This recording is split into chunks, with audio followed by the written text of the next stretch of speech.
Hello and welcome to my friends and family around the world.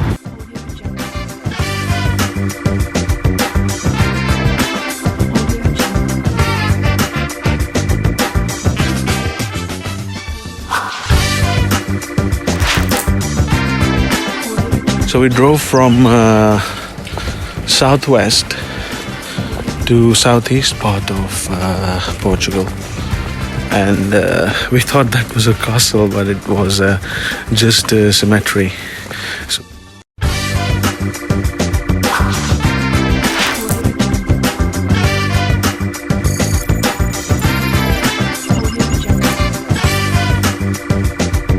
ladies and gentlemen, boys and girls, friends and family, a very warm welcome to Scotland.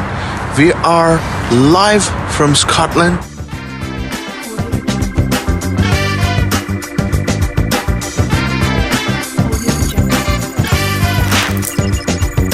Few friends, they are just coming down. We're just waiting outside their apartment. Once they're back, we'll be setting off on a with a creamy coffee and a fresh air outside. Why not?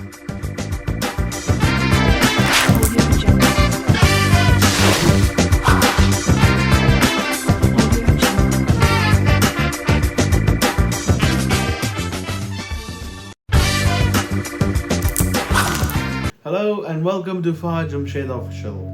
Today I thought let's make a very interesting video about do the dreams come true? And share some incredible personal experiences with yourself so I can connect with you, and of course you all can connect with myself. Today we are going to talk about the personal experiences of my own self, that how my dreams came true. I was born to a very middle class family. My dad, he was a clerk in a bank in Lahore, which is a small city of Pakistan. He worked tirelessly hard day in and day out to raise all of us. We are three altogether, brothers and sisters, so we are two brothers. I'm sure you may have seen my videos with my brother. We are running a talk show from London, Chota Bhai Bada Bhai, which means younger brother and elder brother. We've got its Facebook page, we've got its Instagram handle, and of course we are trying to set up the Snapchat and of course Twitter account as well for that. Let's get back to how I grew up in Pakistan.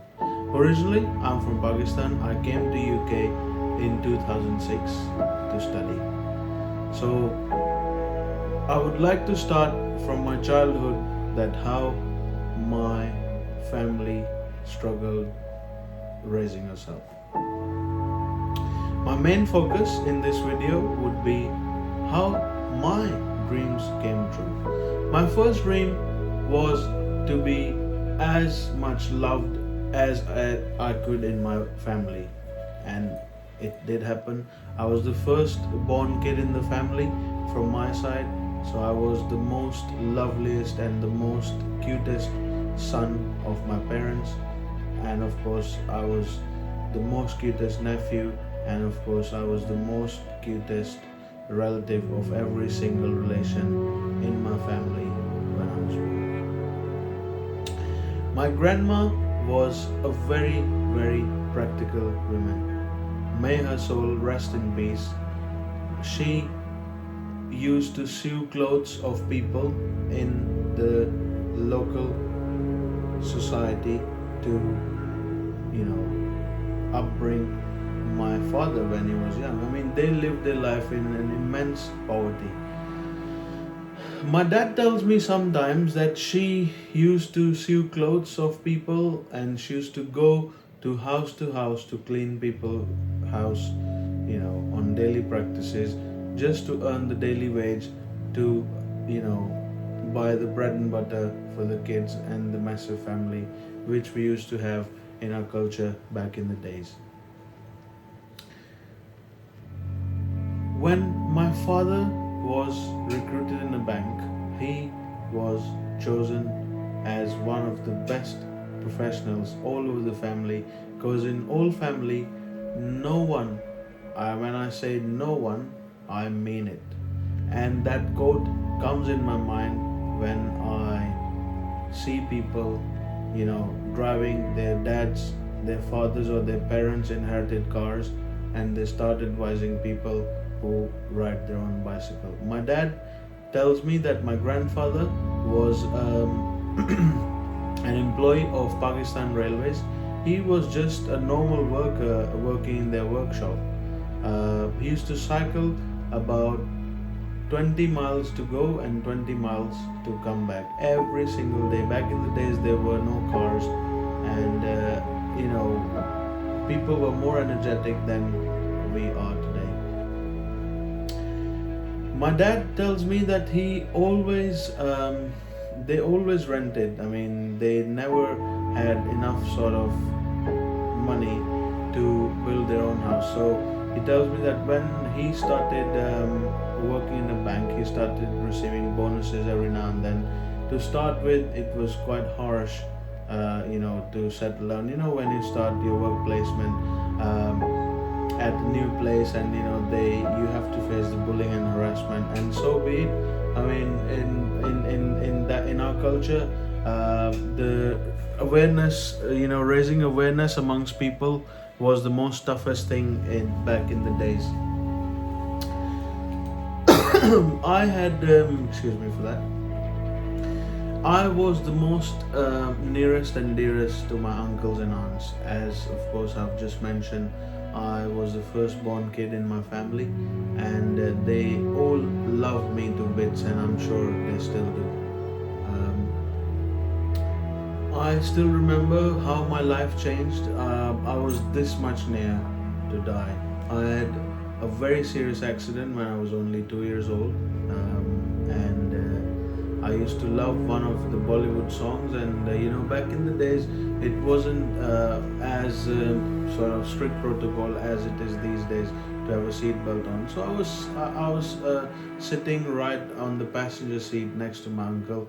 And I remember it was Eid. Eid, it's a festival which Muslims celebrate all over the world, like Christmas, Christians do. And I was going to my grandma's house. He came to pick me up, and no one knew what life is about to bring for us. So we were just approaching a traffic light. He pressed the brake so harshly that my forehead banged right onto the dashboard, and I went into coma. They took me to the local hospital, which is one of the most popular in Pakistan for the brain surgery. The doctors had to immediately take me into the operation theater. So what they did, they found out that my eyes were open. That's what everyone tells me. And they started hitting my face, just at least I could speak and whatnot. I didn't have a movement at all. And everyone was crying, everyone was shocked, surprised, and all that.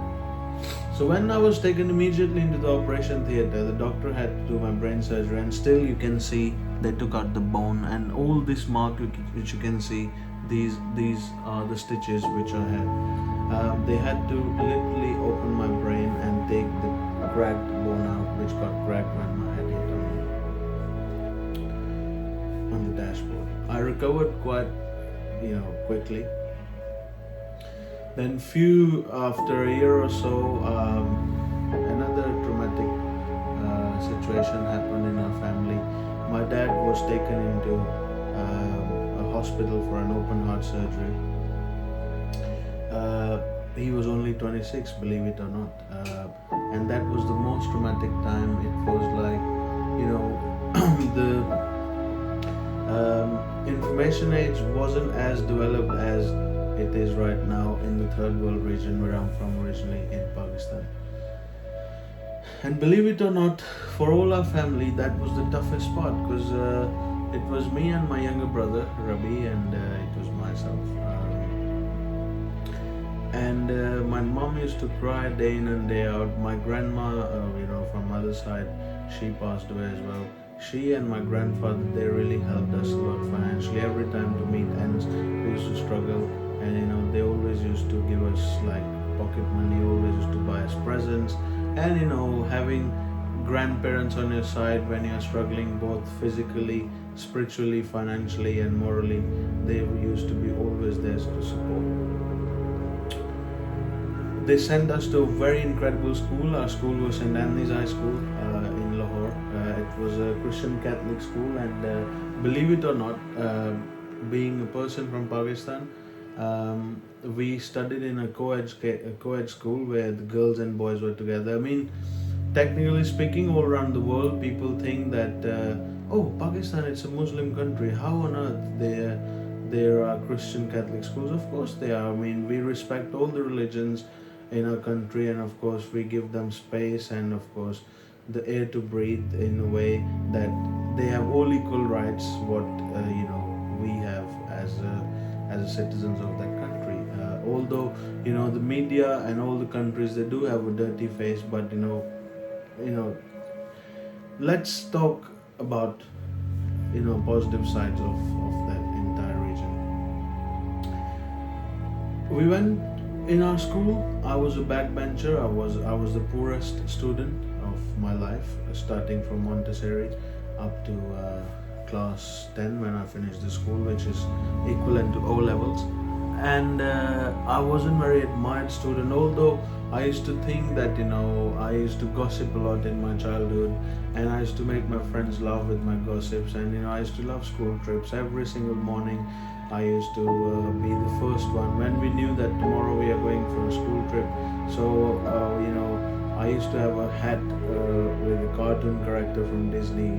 It used to look like Goofy, so it had two black ears on the side, and of course a humpy pumpy nose right in front, and it was like a baseball cap. And I used to just like we all kids these days as well, they love showing off, and I was one of those showing off kids. Although I was a backbencher, everyone used to laugh and mock and ridicule me in school, and of course people used to think, oh, this fat guy, this idiot, I mean, this guy, he has no brain or sense.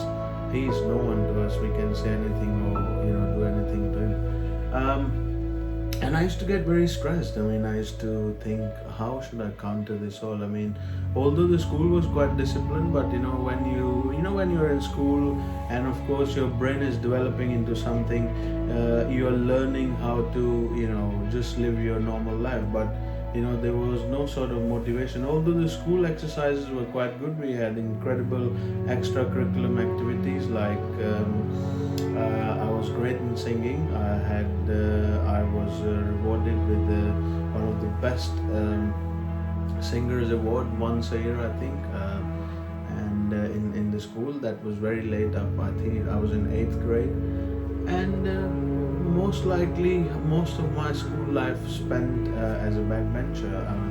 I never was even an average student. I was very poor in mathematics, and people used to ridicule me. I mean, people used to laugh at me. People used to think I'm just a molecule, or I'm just a vapor. Who will just rise up just like that, and that it will finish. I used to love Bollywood and Hollywood movies when, of course, I started gaining sense. I was one of the very mischievous kid at home, of course, and of course with my family. As I was from a very middle class family, so in my family, like from my uncle's aunt side, they used to love me, but I can now feel after meeting incredible people in the practical life that it is a cultural issue. It's not their fault.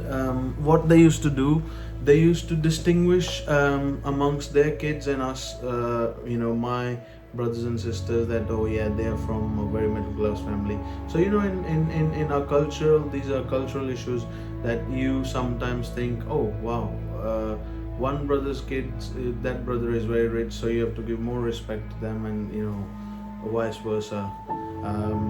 And that was exactly amongst ourselves, and we used to think, laugh and all that. But I really applaud the role of my grandparents, especially from my mom's side, and of course my On my father's side, they were very poor. It was very hard for them. They used to live life through thick and thin, and they had a lot of struggle financially. And everyone used to. I mean, my dad tells me still that everyone used to mock and laugh at them as well when he used to. They used to struggle. I mean, people used to make them not a source of attention, but a source of making fun. Like, oh yeah, you are struggling. Yeah, quite good. You keep struggling. But they never sort of expected anyone. Although there was so much negativity in our entire family, which still is, and I'm quite proud of that. They all see our videos and talk show, and they all get upset. Although there's nothing to be upset. It's just like when you go through so much pain in your life, and of course when you get so much ridiculously disappointed, and of course when you get so much ridiculously rejected, there comes a time in your life that you never look back. Always you look back at those times, something to teach you and something to develop your life. So time passed. Our drawing room, like our dining room and drawing room, was together, and we used to have the most. My dad, he used to have incredible. He still has incredible collection of plants. He used to love having plants in the house, the natural plants, of course, and of course he used to love the. I still remember those days. He used to collect the magazines from various libraries of Pakistan, and he used to collect the magazines from the top sort of well-renowned interior designers of the world. And from those he used to get ideas. So every 6 months when he used to get bonus, I still remember he used to have incredible ideas, and he used to refurb the house with the new sort of showcase, where you display your ornaments, like, or your decoration pieces, just like to make your house look good. The average sort of decoration ornaments which we buy from various parts of the world. Back in those days, I'm talking about, that was the time when we had all this, and it was incredibly amazing to be in that part of the world with that sort of updated environment in the family. My dad, he had incredible sort of collections of perfumes, and in those days it was very, very hard to just do something which you like and do it straight away.